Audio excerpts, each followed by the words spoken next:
Today is day 2 in section 4, solving equations still with variables on both sides. We're going to do a little bit of review and then learn about some special cases. So the rules for solving equations with variables on both sides today are still the same. If you wrote this down in the previous lesson, you do not need to write it down again, but please do make sure that it's in your math notebook. Remember, we're going to simplify both sides first. Once both sides are simplified, we've distributed cleared fractions or combined any like terms, then we're going to put the variables on one side, the constants on the other, and then we get to multiply or divide. So a review from our previous lesson, 3x plus 5 equals x minus 13. So the first thing we want to do is to move the variable to the same side because there's nothing to combine on the left side or the right side. We don't have the distributive property. There aren't like terms. So now we just start in that step number 2 by getting the variable on the same side. Remember, I like to move the smaller variable. So since 1x is smaller than 3x, that's going to leave me with a positive coefficient in front of my variable. Also pay attention to that 13. Remember that subtraction sign makes it negative. Now I have a two-step equation. I'm going to subtract 5 from both sides. Negative 13 minus 5 is negative 18. And dividing both sides by 2, we get x equals negative 9. Remember, when you want to check your answer, you would take that negative 9 and you would plug it into both spots in the equation where you have the variable. And if there's multiple places, if there's more than 2, you would plug that negative 9 in everywhere you see the x.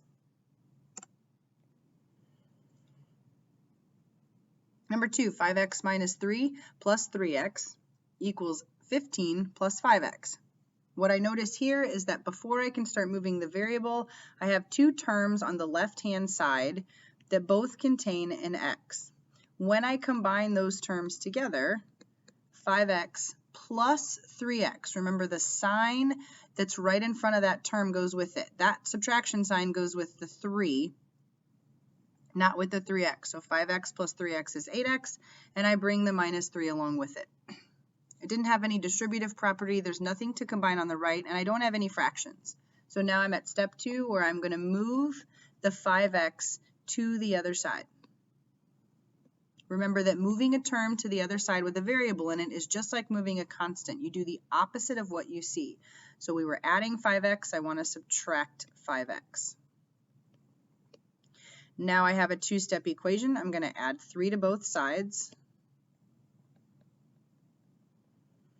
And now we're going to divide by 3. X equals 6. And again, if you wanted to check, you would plug a 6 in here, here, and here.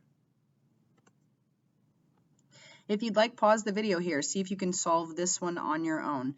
Nothing to combine on either side, no distributive property, no fraction. So now I can just go ahead and move the variable. Again, I'm choosing to move the 2c because it's smaller than 9c, and that will create a positive 7c on this side. Also pay attention, that subtraction sign comes with the 10. It makes it negative. We want to make sure we bring down a negative 10. Subtracting 4 from both sides, we get negative 14 equals 7c, and now we're going to divide both sides by 7 to get negative 2.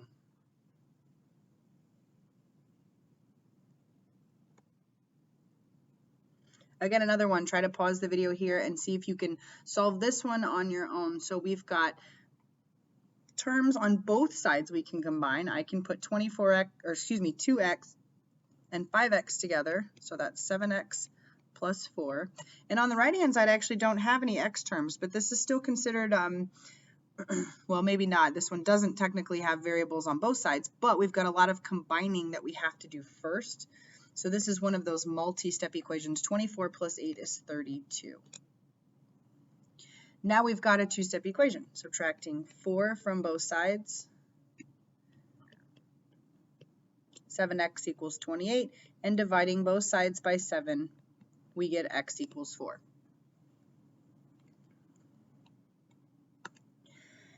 Now, Someone asked the other day, or maybe I shared the other day, I said 99% of the time you get one answer.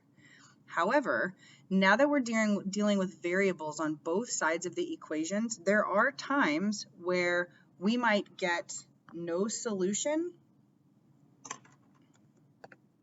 or infinitely many solutions. And you should have just seen my words change there because I don't like to say all real numbers anymore.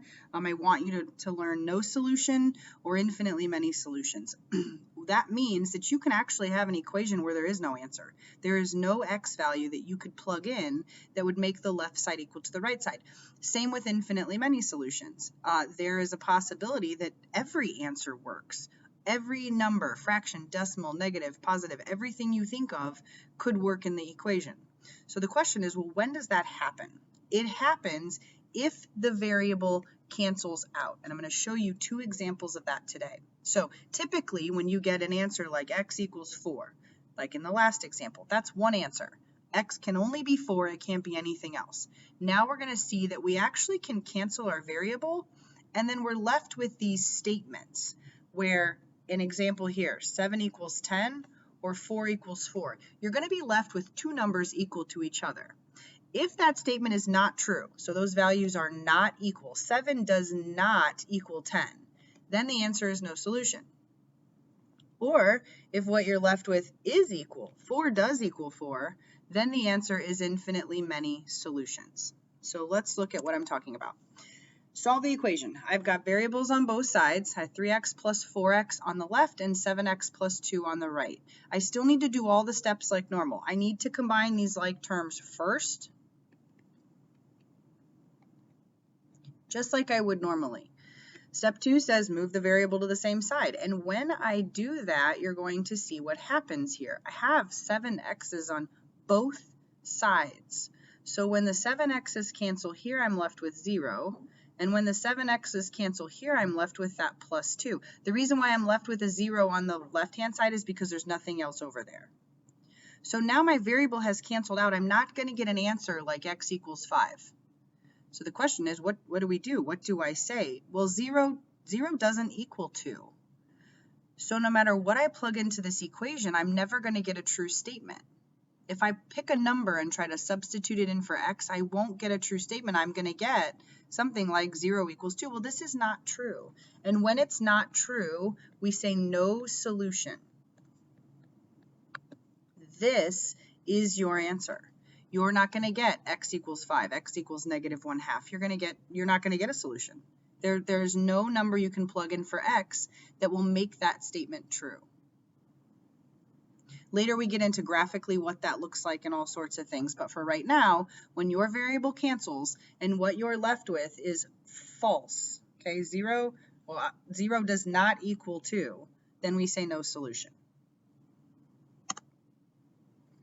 Okay, this is a long one, but again, it's in that special case category. So we've got 5y minus 3 plus y equals 2y minus 7 plus 4y plus 4. There is a lot to clean up. I don't have the distributive property and I don't have fractions, but I have a lot of terms on the left and right hand side that I can combine. So the first thing I'm going to do is I'm going to combine the 5y plus y.